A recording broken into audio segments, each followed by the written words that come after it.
வணக்கம், welcome to PV traders.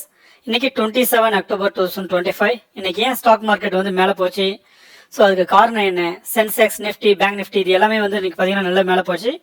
So market வந்து நாளைக்கு எப்படி இருக்கும் அப்படின்றத இந்த வீடியோவில் பார்க்கலாம். ஸோ அதுக்கு முன்னாடி நம்ம சேனலை சப்ஸ்கிரைப் பண்ணிடலாம், சப்ஸ்கிரைப் பண்ணிக்கோங்க. இதில் stock market related information, pre market, post market, investment அது மாதிரி நிறைய யூஸ்ஃபுல்லான கண்டென்ட் எல்லாம் போஸ்ட் பண்ணிட்டு இருக்கோம்.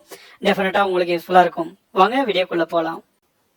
பேங்க் நிஃப்டி, சென்செக்ஸ் இது எல்லாமே பார்த்தீங்கன்னாக்கா ஸோ மார்க்கெட்டில் கேப் அப் ஓப்பன் ஆகி ஸோ ஒரு நல்ல ஒரு அப் மூமெண்டம் கொடுத்துருக்கு. ஏன் இன்னைக்கு மார்க்கெட் ரைஸ் ஆயிருக்கு அப்படின்றத குயிக்காக பார்ப்போம். ஃபர்ஸ்ட் ரீசன் வந்து சிபிஐனுடைய இன்ஃப்ளேஷன் டேட்டா. ஸோ இப்போ யுஎஸ்னுடைய சிபிஐ இன்ஃப்ளேஷன் டேட்டா வந்து 24th, அதாவது லாஸ்ட் ஃப்ரைடே வந்து ரிலீஸ் ஆயிருக்கு. ஸோ அதுபடி பார்க்கும்பொழுது இப்போ இன்ஃப்ளேஷன் வந்து 3.0 ஆயிருக்கு. ஸோ இது மார்க்கெட்டினுடைய எக்ஸ்பெக்டேஷனை மீட் ஆகுது. ஸோ இது வந்து ஒரு பாசிட்டிவ் நியூஸ் தான். ஸோ இதனுடைய ட்ரிகர் என்னவா இருக்கும் அப்படின்னு பார்த்தீங்கன்னாக்கா ஸோ ஃபெட் வந்து இன்ட்ரெஸ்ட் ரேட்டை கட் பண்ணுறதுக்குரிய வாய்ப்பு இருக்கு இந்த அப்கமிங் சைக்கிளில். ஸோ அதனால வந்து மார்க்கெட்டுக்கு வந்து ஒரு டெஃபினட்டாக இது ஒரு மார்க்கெட் எக்ஸ்பெக்ட் பண்ண ஒரு பாசிட்டிவ் நியூஸ். அடுத்த பாசிட்டிவ் நியூஸ் என்ன அப்படின்னு பார்த்தோம்னா யுஎஸ் சைனாவுடைய ட்ரேட் டீல். ஸோ இதனுடைய பிரிமினரி ஃப்ரேம் ஒர்க் வந்து ஒரு நல்ல ஒரு பாசிட்டிவ் அவுட்லுக் கொடுக்குது. இது வந்து ஒரு டெஃபினட்டா ஒரு பாசிட்டிவ் டைரக்ஷனுக்கு கொடுக்கறதுக்குரிய வாய்ப்புகள் இருக்கு. இப்போ நம்ம பார்த்த எல்லாமே சிபிஐ இன்ஃப்ளேஷன் டேட்டா, ஃபெட்டினுடைய இன்ட்ரெஸ்ட் ரேட் கம்மியாகிறதுக்குரிய வாய்ப்பு, யுஎஸ் சைனாவுடைய ட்ரேட் டீல் இது எல்லாமே பாசிட்டிவா இருக்கும் பட்சத்தில் மார்க்கெட்டுக்கு வந்து ஒரு சாதகமான சூழ்நிலையா இருக்கு. ஸோ இதனுடைய ட்ரிகர் என்னவா இருக்கு அப்படின்னு பாத்தீங்கன்னாக்கா எஃப்ஐஐ வந்து இந்தியன் மார்க்கெட்லயோ அல்லது ஏசியன் மார்க்கெட்லயோ இன்வெஸ்ட் பண்றதுக்கு பை பண்றதுக்குரிய ட்ரிகரை வந்து கிரியேட் பண்ணுது. ஸோ எஃப்ஐஐ அண்ட் டிஐ வந்து இன்னைக்கு வந்து நெட் பையரா இருந்திருக்காங்க.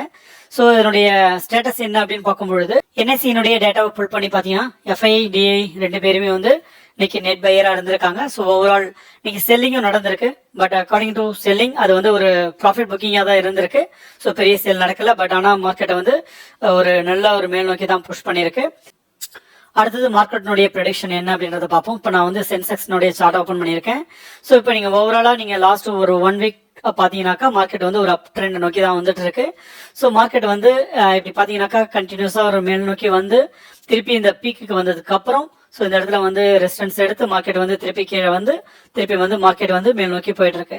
எஸ்பெஷலி நீங்க இன்னைய சார்ட் எடுத்து பார்த்தீங்கன்னாக்கா 27th ஸோ ஒரு கேப் அப்ல ஓப்பன் ஆயிட்டு ஸோ மார்க்கெட் வந்து அரௌண்ட் 84,885 வரைக்கும் இந்த ரேஞ்சுக்கு ரீச் ஆயிட்டு திருப்பி வந்து ஒரு ப்ராஃபிட் புக்கிங் நடந்து திருப்பி வந்து மார்க்கெட் வந்து ரெக்கவரி ஆகி ஸோ இந்த இடத்துல க்ளோஸ் ஆயிருக்கு. ஸோ அடுத்த என்ன நடக்கும் அப்படின்னு பார்த்தீங்கன்னாக்கா ஸோ டெஃபினட்டா வந்து இது வந்து திருப்பி ஒரு கேப் அப்புக்குரிய வாய்ப்புகள் இருக்கு.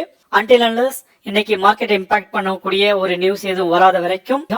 ஸோ ஒருவேளை நாளைக்கு மார்க்கெட் வந்து கேப் அப்ல ஓப்பன் ஆகும்னு சொன்னாக்கா மார்க்கெட் வந்து திருப்பி இந்த ரேஞ்சு வந்து திருப்பி மேலே போறதுக்குரிய வாய்ப்பு இருக்கு.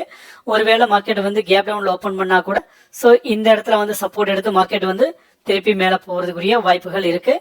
நீங்க ட்ரேட் பண்றதுக்கு முன்னாடி நாளைய ப்ரீ மார்க்கெட் ரிப்போர்ட்டை நல்லா அனலைஸ் பண்ணுங்க. கிஃப்ட் நிஃப்டியினுடைய ஸ்டேட்டஸ் என்னவா இருக்கு, கேப் அப் வரதுக்குரிய வாய்ப்பு இருக்கா, ஸோ அதன் பிறகு சப்போர்ட் ரெசிஸ்டன்ஸ் எல்லாத்தையும் மார்க் பண்ணிட்டு ப்ராப்பரா ட்ரேட் எடுங்க. ஸோ இது சேம் சுச்சுவேஷன் தான் நிஃப்டி, பேங்க் நிஃப்டி ரெண்டுலையுமே. I think that's all for this video. Thank you.